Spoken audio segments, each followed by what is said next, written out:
Capítulo 1 O amor de Deus. Por que Deus criou o homem?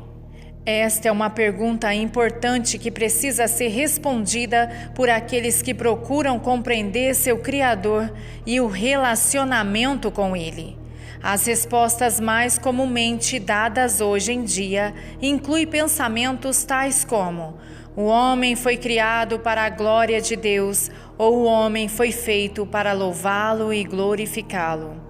Embora estas explicações contenham a verdade, e é verdade, elas mostram muito pouco do exato desígnio de Deus. Elas falham em penetrar nas profundezas das revelações bíblicas e em providenciar uma concepção que seja significativa para nós individualmente.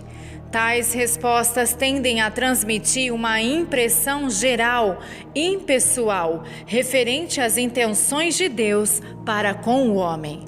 Mas creio que o Deus que as Escrituras revelam tem em seu coração um plano mais íntimo, de relevância pessoal, mais do que a maioria de nós poderia jamais imaginar. Ele é um Deus de amor. A mensagem contida aqui tem sido muito difícil de escrever. De fato, tentei muitas vezes durante anos colocá-la no papel, mas sempre acabava achando-a inadequada. É um assunto sobre o qual tenho pregado mais do que qualquer outro. Mas, ao final de cada mensagem, inevitavelmente, sinto que não fiz justiça a esse tremendo tema. Ele é tão imenso e tão profundo que a simples expressão humana não é suficiente. Talvez a verdade seja a de que o amor de Deus é verdadeiramente incomensurável. É algo que nenhum ser humano pode expressar completamente. Entretanto, a importância da revelação do amor de Deus por cada um e para todos os cristãos é tão grande, tão fundamental para a nossa experiência de cristianismo, quanto Ele quis que fosse. Sinto que devo pelo menos tentar escrever sobre parte de minha pequena revelação sobre este vasto assunto. Possa Deus, em sua misericórdia, dar a este trabalho sua unção e espírito de conhecimento, a fim de que ele possa ser um veículo para transportar até você a plenitude do amor de Deus. A Bíblia é um livro incomparável. Nunca houve nem nunca haverá um outro livro como este.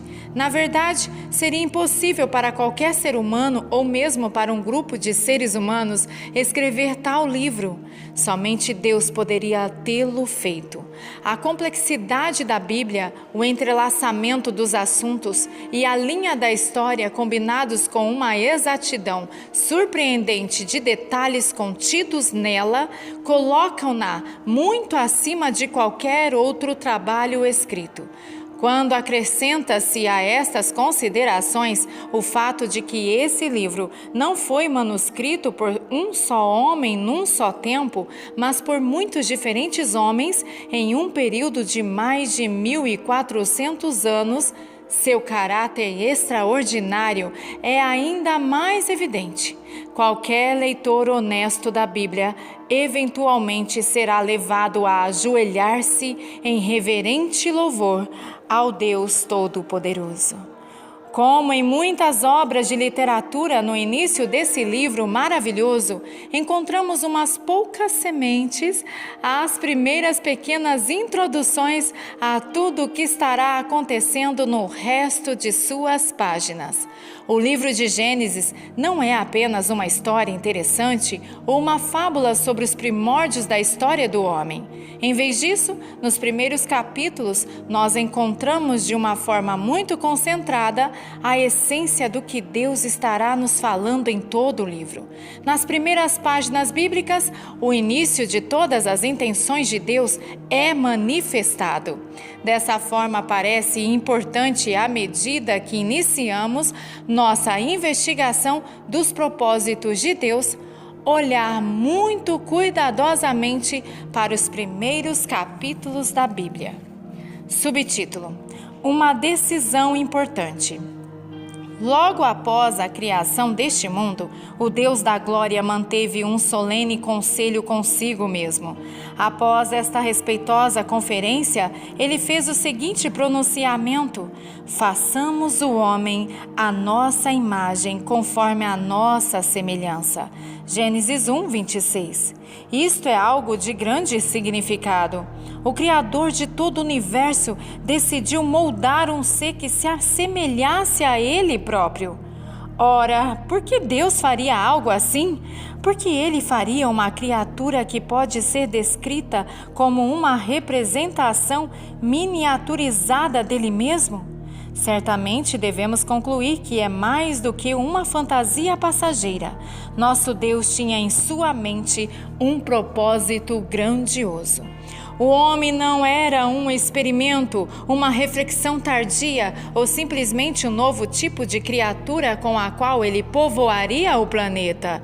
Pelo contrário, quando formou o homem, Deus estava colocando em movimento um insondável plano que emanou das profundezas de seu coração.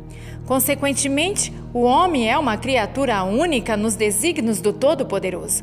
Ele é o único ser criado com o grande privilégio de ser a imagem e semelhança do Deus Altíssimo. Verdadeiramente, nós fomos feitos de maneira assombrosamente maravilhosa. Salmo 139, verso 14. Deus iniciou a criação da raça humana com um único indivíduo, Adão. Entretanto, à medida que contemplava sua criação, ele notou que algo estava faltando. Sua atenção se centralizou na falta de um elemento que ele, evidentemente, considerou ser uma importante deficiência. Adão não tinha esposa. Foi neste contexto que Deus proferiu algumas palavras que são especialmente importantes e que, creio eu, revelam-nos algo sobre seu próprio coração. Ele disse: não é bom que o homem esteja só. Gênesis 2:18. Por que Deus faria tal coisa? Ele criou todos os animais como casais, mas Adão sozinho. Por que ele faria tanto esforço para criar Adão e então, assim que o trabalho terminasse, declará-lo-ia inacabado? Um incidente como este deve ser mais do que simples coincidência. Parece possível que, enquanto ele pronunciava essa sentença sobre o primeiro homem, ele estava externando um ardente desejo bem profundo em seu próprio coração. Poderia ser que nosso Deus não gostasse de estar sozinho? Poderia ser que ele desejasse uma união íntima com um ser como ele mesmo? Podemos nós compreender dessa eloquente pintura que talvez nosso Deus pretendesse se casar? A resposta a esta questão é indubitavelmente sim. Fora de dúvidas, Deus está nos falando através dessa passagem sobre algo que está no fundo de seu coração. Mantendo este pensamento em mente, vamos examinar juntos mais um pouco das Escrituras e ver como elas, na verdade, dão suporte a tal hipótese.